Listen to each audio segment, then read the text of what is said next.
지난주 윤 대통령 탄핵안 표결에서 본회의 불참으로 대응했던 국민의힘이 오는 토요일 2차 표결을 앞두고 기류 변화가 역력합니다. 표결 참여 또는 탄핵 찬성을 공언한 의원들이 잇따르고 있습니다. 박정현 기자입니다. 두 번째 대통령 탄핵 소추안 표결을 앞두고 한동훈 대표가 이번엔 여당도 본회의장에 들어가야 한다는 뜻을 주변에 밝힌 거로 파악됐습니다. 표결엔 참여하겠다는 당내 여론이 커지면서 또다시 의원들을 불참시키는 건 어렵다는 판단으로 풀이됩니다. 실제 지난 7일 당론에 따라 탄핵안 표결에 불참했던 김재섭 의원은 이번엔 참여에 찬성표를 던지겠다며 입장을 선회하기로 했습니다.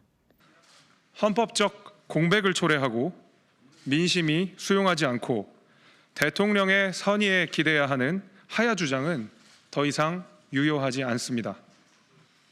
여기에는 질서도 없고 퇴진도 없습니다. 이로써 탄핵 찬성 의사를 공개적으로 밝힌 여당 의원만 김 의원을 포함해 조경태, 안철수, 김예지, 김상욱 의원 등 모두 5명입니다. 탄핵안이 가결되는 기준인 여당 이탈표 8표에는 못 미치지만 무기명 투표인 만큼 더 늘어날 가능성도 배제할 순 없습니다.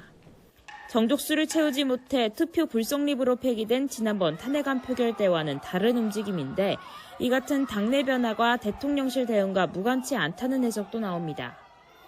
1차 탄핵안을 폐기시킨 뒤 한동훈 대표를 중심으로 질서 있는 퇴진을 내세우며 구체적 로드맵을 짜기 위한 당내 TF까지 구성했지만 정작 대통령실에선 조기 퇴진의 부정적 기류가 역력한 게 사실이기 때문입니다. 친한계 내에서도 대통령실이 수용하지 않는 이상 질서 있는 퇴진은 사실상 무용해졌다는 의견이 나오고 있습니다. 대통령이 이렇게까지 얘기를 하시면 이건 불가피하다. 그렇게 탄핵이 불가피할 것 같다라고 말씀을 하시는 게 적절하다고 생각을 합니다.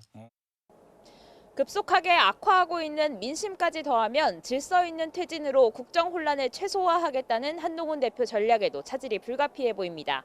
게다가 개파간 세대결 양상으로 흐른 신임 원내대표 선출까지 맞물리며 탄핵안 표결까지 당내 적잖은 진통이 예상됩니다. YTN 박정현입니다.